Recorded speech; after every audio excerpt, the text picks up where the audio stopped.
കൈനെ വട്ടാക്കിയിട്ട് ആവശ്യമുള്ളത് തിന്നിട്ട് പോവാ.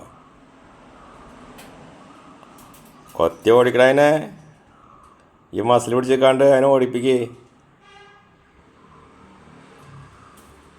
ഓടിച്ചു അങ്ങനെ എനിക്ക് അതിനെ കിട്ടിയത് തന്നെ കൊത്താൻ വേണ്ടിയിട്ട്.